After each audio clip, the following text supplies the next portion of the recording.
Hello friends, हम सब बिहार समग्र रिवीजन को कंटिन्यू करते हुए नेक्स्ट टॉपिक पे आते हैं। आज का हमारा टॉपिक होगा मौर्य वंश, मौर्य काल में बिहार। पहला टॉपिक होगा हमारा मौर्य वंश। ये सीरीज आपके बहुत से बिहार गवर्नमेंट एग्जाम में हेल्प करेगा। एग्जाम्पल में बीपीएससी प्रीलिम्स मेंस हो गया, one day exam and all Bihar government exam. So Bihar Samagra के रिवीजन के लिए सीरीज के प्लेलिस्ट को फॉलो करें, जिसमें डेली वीडियोस अपलोड किए जाएंगे। सो अगर ये आपके प्रिपरेशन में हेल्पफुल लगे तो press the like button, share with your friend, drop A comment and subscribe my channel. So start करते हैं। मौर्य काल में बिहार।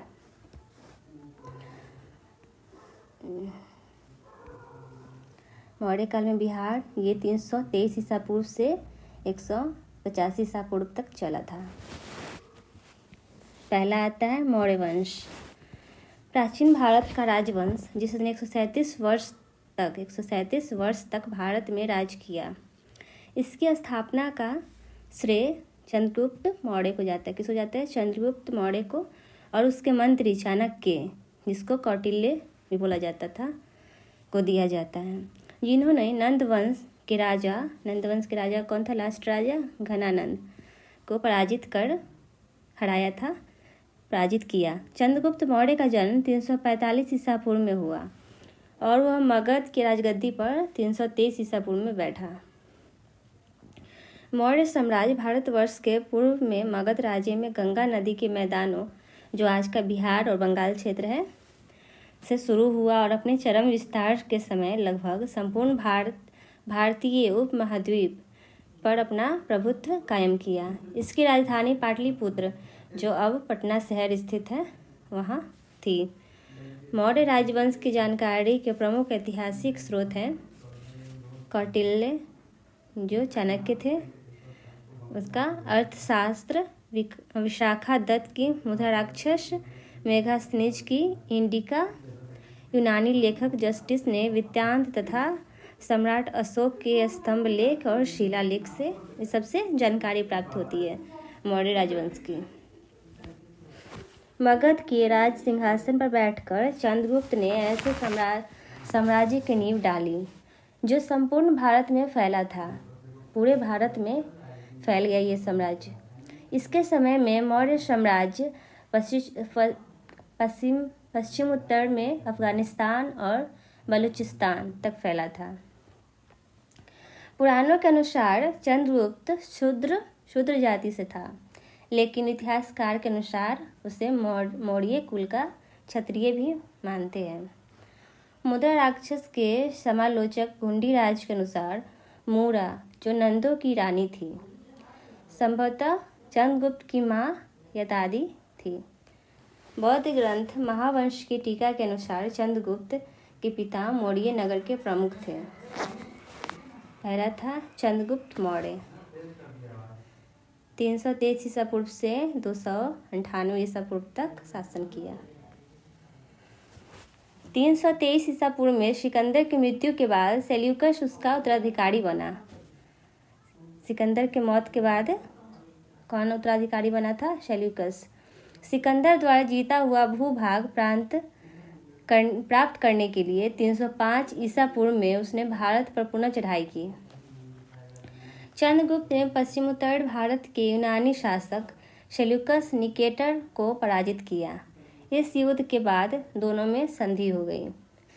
संधि के अनुसार चंद्रगुप्त मौर्य ने सेल्यूकस को 500 हाथी प्रदान किया, जबकि सेल्यूकस ने अपनी पुत्री हेलेना, उसकी पुत्री जो थी हेलेना, उसका विवाह चंद्रगुप्त से करने के साथ साथ एरिया, हेरात जिसको बोलते हैं, आराकोशिया जिसको कंधार या कन्हार बोलते हैं, जेड्रोशिया जिसको बलूचिस्तान मकरार बोलते हैं, एवं पेरोमी सराय जिसको काबुल नामक प्रांत चंद्रगुप्त को दहेज स्वरूप दे दिया।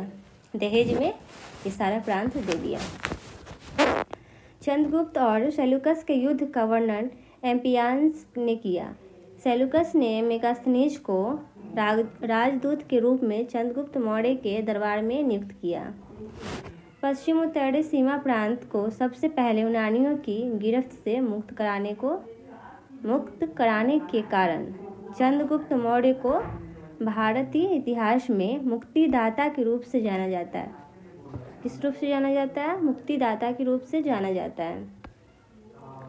मेगास्थनीज ने इंडिका नामक पुस्तक की रचना की। इस पुस्तक में भारतीय समाज तथा नागरीय संरचना का विवरण मिलता है। मेगास्थनीज ने भारतीय समाज को 7 श्रेणियों में, पहला श्रेणी दार्शनिक, दूसरा किसान, अहीर, कारीगर, सैनिक, निरीक्षक एवं सभासद में विभाजित कर दिया।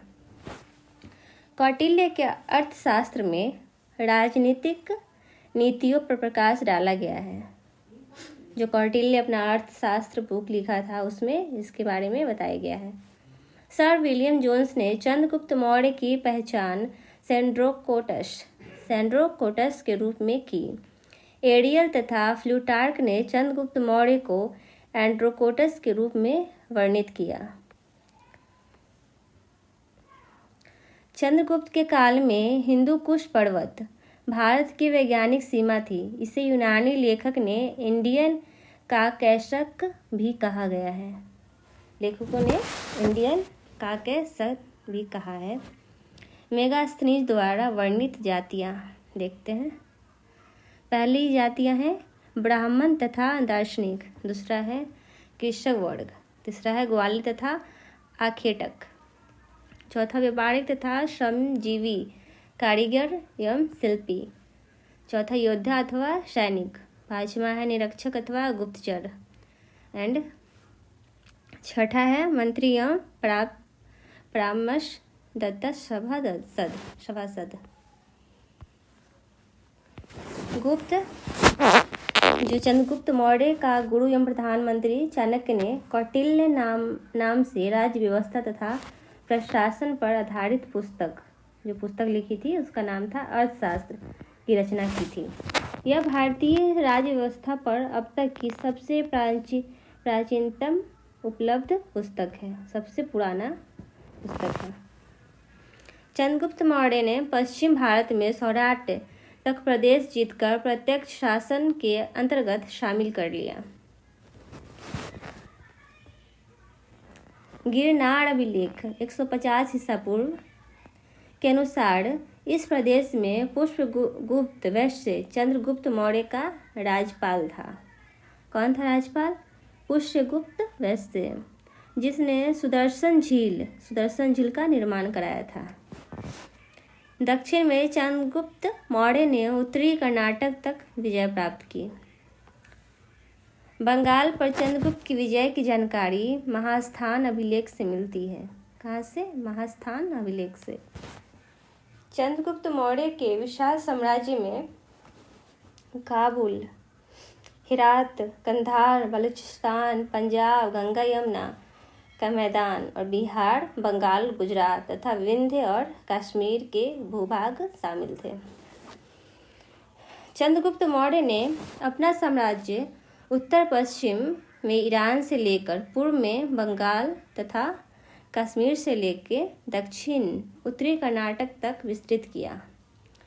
जैन लेखों के अनुसार चंद्रगुप्त मौर्य के शासनकाल के अंत में मगध पर 12 वर्षों का भीषण अकाल पड़ा। सर्वप्रथम दुर्भिक्ष, जिसको अकाल बोला जाता है, उसकी जानकारी देने वाला अभिलेख सौगौड़ा अभिलेख है। किस अभिलेख से पता चलता है? सौगौड़ा अभिलेख। इस अभिलेख में संकट काल में उपयोग हेतु खदान सुरक्षित रखने का उल्लेख है। अंतिम समय में चंद्रगुप्त मौर्य जैन मुनि भद्रबाहु के साथ श्रवणबेलगोला, जिसको प्रेजेंट में कर्नाटक बोलते हैं, चला गया। श्रवणबेलगोला चला गया, जहाँ 298 ईसा पूर्व में उपवास द्वारा अपना शरीर त्याग दिया, जिसे जैन ग्रंथों में संलेखना कहा गया है। ओके।